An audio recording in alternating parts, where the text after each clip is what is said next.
Hey guys, welcome back. We are on chapter 20 of our book. We've only got a couple of chapters left, and then we're done, and I'll move on to some other things. I'm not exactly sure what just yet, but I'll definitely figure something out. I'll probably kind of just put out some YouTube shorts as a um, as that in between from when this book's over to the next book I get, or if anything else comes up that I can definitely make a video for.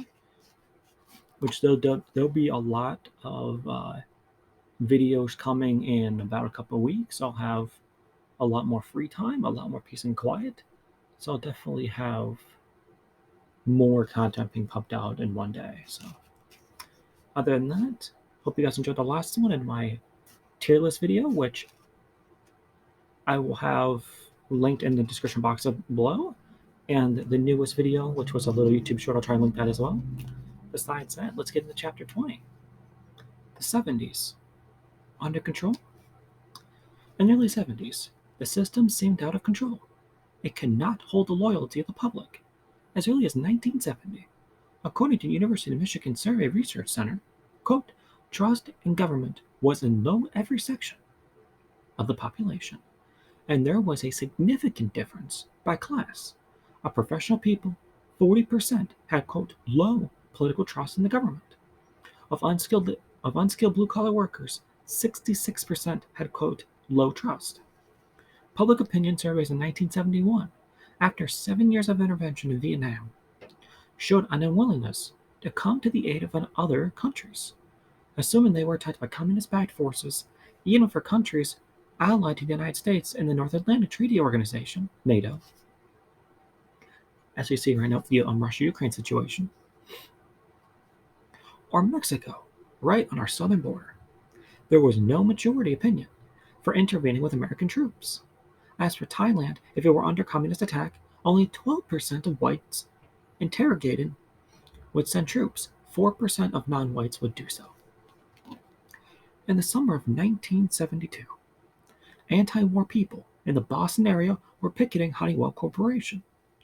The literature they distributed pointing out that the Honeywell was producing anti-personnel weapons used in Vietnam, like the deadly cluster bomb that had riddled thousands of Vietnamese civilians with painful, hard-to-extricate pellets. About 600 ballots were given to the Honeywell employees asking if they thought that Honeywell should discontinue making these weapons. Of the 231 participants who returned the ballots, 131 said that Honeywell should stop. 88 said it shouldn't. They were invited to make comments, a typical, quote, no comment. Quote, Honeywell is not responsible for what the Department of Defense does with the goods. It buys a, quote, typical yes comment. How many have we pride in our work when the entire basis for this work is immoral? The Survey Research Center of the University of Michigan had been posing the question, quote, is the government run by a few big interests looking out for themselves? The answer in 1964 had been yes. From 26% of those polled by 1972, the answer was, quote, yes, from 53% of those polled. That's a big difference. An article in the American Political Science Review by Arthur H. Miller, reporting on the extensive polling done by the Survey Research Center, said that the polls showed, quote, widespread basic discontent and political alienation. He added, parentheses, political scientists often took on the worries of the establishment. Quote, what is startling and somewhat alarming is the rapid degree of change and this basic attitude over a period of only 6 years. More voters than before refused to identify themselves as either Democrats or Republicans. Back in 1940, 20% of those polled called themselves independents. In 1974, 34% called themselves, quote, independents. The court, the juries, even judges were not behaving as usual. Juries were acquitting radicals, Angela Davis, and acknowledged communists, was acquitted by an all-white jury. On the West Coast, Black Panthers, whom the government had tried in every way to malign and destroy, were freed by juries in several trials. A judge in Western Massachusetts threw out a case against a young activist, Sam Lovejoy, who had toppled a 500-foot tower erected by a utility company trying to set up a nuclear plant. In Washington, D.C., in August 1973, a Superior Court judge refused to sentence 6 men charged with unlawful entry who had stepped from a White House tour line to protest the bombing of Cambodia. Undoubtedly, much of this national mood of hostility to the government and business came out of the Vietnam War. Its 55,000 casualties, its moral shame, its exposure of government lies and atrocities. On top of this came the political disgrace of the Nixon administration and the scandals that came to be known by the one-word label, quote, Watergate, and which led to the historic resignation from the presidency, the first in American history, of Richard Nixon in August 1974. It began during the presidential campaign of June 1972, when 5 burglars carrying wiretapping and photo equipment were caught in the act of breaking into the offices of the Democratic National Committee and the Watergate apartment complex of Washington, D.C. One of the 5, James McCord Jr., worked for the Nixon campaign. He was, quote, security officer for the committee to re-elect the president. Creep. Another of the 5 had an address book in which was listed in the name of E. Howard Hunt, and Hunt's address was listed as the White House. He was assistant to Charles Colson, who was special counsel to President Nixon. Both McCord and Hunt had worked for many years for the CIA. Hunt had been the CIA man in charge of the invasion of Cuba in 1961, and 3 of the Watergate burglars were veterans of the invasion.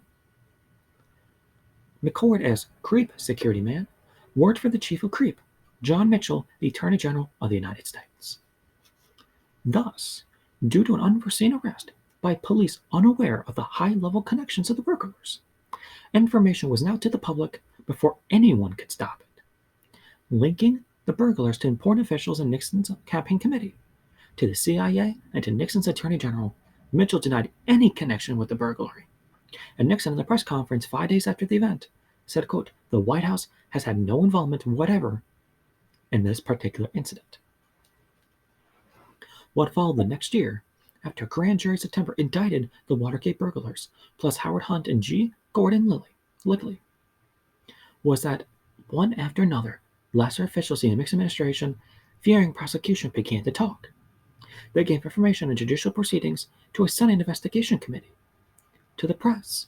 They implicated not only John Mitchell, but Robert Hadelman and John Ehrlichman, Nixon's highest White House aides.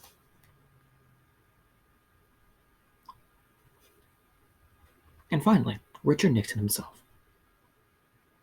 And not only the Watergate burglars, but a whole series of illegal actions against political opponents and anti-war activists. Nixon and his aides lied again and again as they tried to cover up their involvement. These facts came out in the various testimonies. Number 1.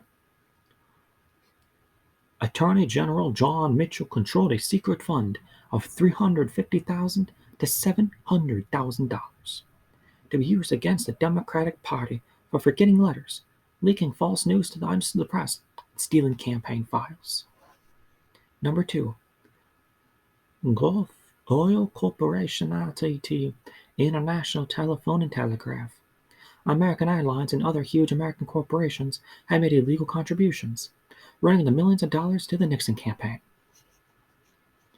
In September 1971, shortly after the New York Times printed Daniel Ellsberg's copies of the top-secret Pentagon Papers, the administration planned and carried out Howard Hunt and Gordon Liddy themselves doing it, the burglary of the office of Ellsberg's psychiatrist looking for Ellsberg's records.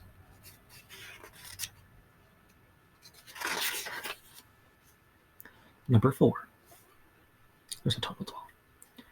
After the Watergate burglars were caught, Nixon secretly pledged to give them executive clemency if they were imprisoned, and suggested that up to $1 million be given them to keep them quiet. In fact, $450,000 was given to them, on Ehrlich's orders. Number 5. Nixon's committee for head of the FBI, J. Edgar Hoover, had recently died. L. Patrick Gray revealed that he had turned over the FBI records on its investigation of the Watergate burglary to Nixon's legal assistant, John Dean, and that Attorney General Richard Kleindienst Mitchell had just resigned, saying he wanted to pursue his private life, had ordered him not to discuss Watergate with the Senate Judiciary Committee. Number 6.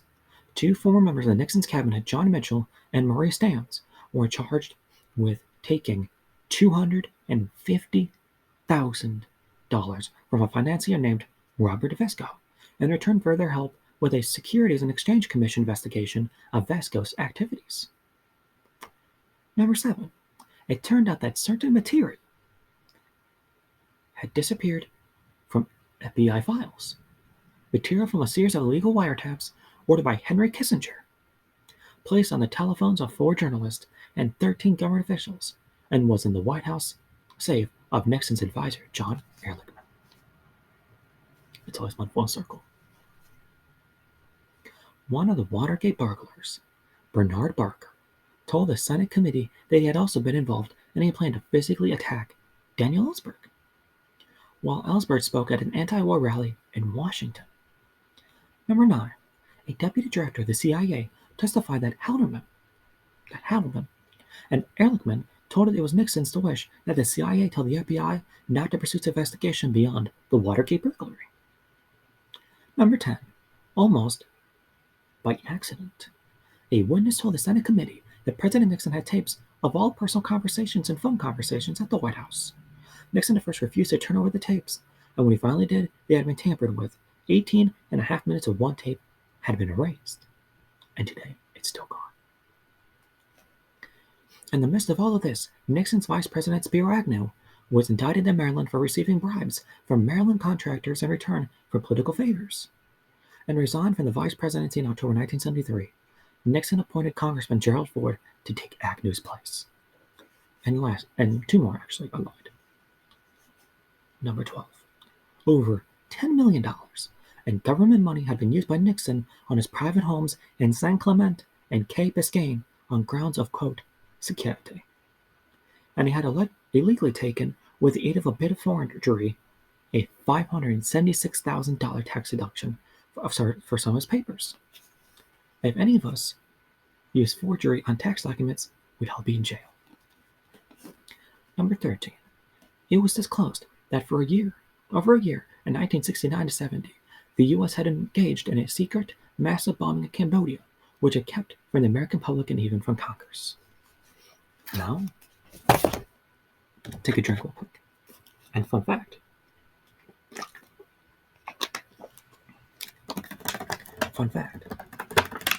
So, Henry Kissinger, who was the national security advisor at the time for Richard Nixon, what did that guy do? He says, okay, we'll stop bombing Cambodia. Great.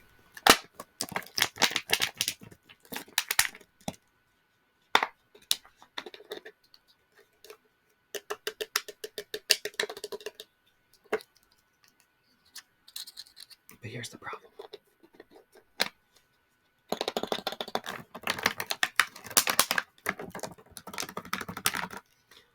He had secretly ordered the bombing of Laos. Okay. Which just was bad. But what happened? Because he stopped the bombing of Cambodia, and knowing he was bombing Laos at the time, he was awarded a Nobel Peace Prize. Just to show you who this guy is, by the way. And it's a little fun history. It was a swift and sudden fall. In the November 1972 presidential election, Nixon and Agnew had won 60% of the popular vote, which back then that was a big deal. Before Reagan was able to win a lot more. And it carried every state except Massachusetts. Defeating an anti-war candidate, Senator George McGovern. By June of 1973, a Gallup poll showed 67% of those polled thought Nixon was involved in the Watergate break-in or lied to cover it up. Or Nixon's favorite line, I am not a crook. Well, we know what happens with that later. And by the way, it'll say this in here too. I believe Nixon was like only a couple votes short away of being guilty. But his advisors all told him, look, you resign, you can get the hell out of Dodge, or you stay in the White House and go to prison. Well, he ended up resigning before they made an official conviction in case he was going to get it convicted. So, not like Bill Clinton who got acquitted. By the fall of 1973, 8 different resolutions had been introduced in the House of Representatives for the impeachment of President Nixon. The following year, a House committee drew up a bill of impeachment to present it to a full House. Nixon's advisors told him it would pass the House by the required majority, and then the Senate would vote the necessary 2/3 majority to remove him from office. On August 6, 1974, Nixon resigned. Just like I said, now a bit more detail of how the votes actually were. Number-wise. 6 months before Nixon resigned, the business magazine Dunn's Review reported a poll of 300 corporation executives, almost all who had voted for Nixon in 1972, but now majority said he should resign. Quote, right now, 90% of Wall Street would share if Nixon resigns, and the vice president of Merrill Lynch Government Securities. When he did, there was a relief in all sectors of the establishment. Gerald Ford, taking Nixon's office, said, quote, our long national nightmare is over. Newspapers, whether they had been for or against Nixon, liberal or conservative, celebrated the successful peaceful culmination of the Watergate crisis. Quote, the system is not working, said a longtime strong critic of the Vietnam War, New York Times columnist Anthony Lewis. The two journalists who had much to do with investigating and exposing Nixon, Carl Bernstein and Bob Woodward of the Washington Post, wrote that with Nixon's departure there might be a, quote, restoration of all this was in a mood of relief, of gratitude. No respectable American newspaper said what was said by Claude Julien, editor of Le Monde Diplomatique, in September 1974, quote, the elimination of Mr. Richard Nixon's leaves intact of all the mechanisms and all the false values which permitted the Watergate scandal. Julian noted that Nixon's Secretary of State, Henry Kissinger, I was wrong, he was Secretary of State, would remain at his post. In other words, that Nixon's foreign policy would continue, quote, that is to say, Julian wrote, quote, that Washington will continue to support General Pinochet in Chile, General Giselle in Brazil, and General Strawson in Paraguay, etc. Now, you may be wondering, who are those people? In Chile, Brazil, and Paraguay, who are they? Those are brutal former military generals who became dictators of those countries, people that we aren't funded and supported. By the way, months after Julian wrote this, it was disclosed that the top Democratic Republican leaders in the House of Representatives had given secret assurance to Nixon that if he resigned, they would not support criminal proceedings against him. One of them, the ranking Republican of the Judiciary Committee, said, quote, we all had been shuddering about what the 2 weeks of televised floor debates on impeachment would do, how it would tear the country apart and affect foreign policy.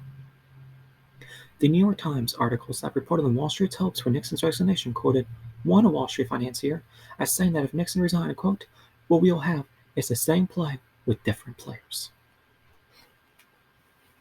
I'm going to go ahead and stop here for chapter 19. I think it's not super worth going on. Of course, there's a lot of interesting detail about corporations who are involved and their feelings about it as well. But for time's sake and also for my patience sake to finish the book, I am not going to do any more with chapter 19 except for this video. And to give you guys a little bit of insight here, what you can expect in the next couple of weeks before the house is kind of cleared. I'll do some more YouTube shorts with more hair brushing and spraying sounds. Maybe bring my cat in a couple times to do that. Some stuff as well. There will be a couple cooking YouTube shorts here and there that I'll try and squeeze in. And maybe some other side things if possible. But when the house is cleared for 10 days or so, you can expect a lot of kind of random things. Either a reading video or an actual cooking video, me preparing a meal. You guys have to watch the whole thing. I think you guys will enjoy that. There will be basically YouTube shorts of me playing with my cat. He loves to chase things around and all that fun stuff. You'll get to see some of that, and maybe some other traveling things if I go certain places, which I'll be going somewhere tomorrow and next week. So yes, I might be able to see some stuff on that. I'm not sure, but besides that, thank you guys for watching. I do appreciate all the views I've been getting lately on my YouTube shorts. Those are easier to do and gain more traction. They're also a lot of fun to do as well. Always feel free to pass around these videos to people might be interested in learning more about this kind of topics, whether it's cooking or history or politics, or if they just enjoy watching someone play a game or rate stuff, let me know. Before they're gone, I'm going to get myself a desktop camera for my PC. It's a gaming PC, so I'm going to get a camera for that, so I can do more videos, whether playing a Flash game or another game and doing whisper commentary, and among other things. So it makes it, well, first of all, better visuals, number one. Number two, better audio quality as well. And number three, just to kind of spruce things up a bit, so to speak. I personally think that'd be best to do. If you guys know of a good camera brand that's fairly cheap that I can use for a gaming PC, let me know in the comment section below. I'd appreciate it. And also, if you guys have any ideas on trigger requests that I can come up with, let me know. Or any books that you would like me to read, also drop that down. If you guys would like any more videos with like tier lists or maybe reviewing something, let me know as well. I'm completely open to doing that too. If you would like more eating videos, I will definitely do that. Besides that, you guys have a great rest of your day, and I'll see you again soon.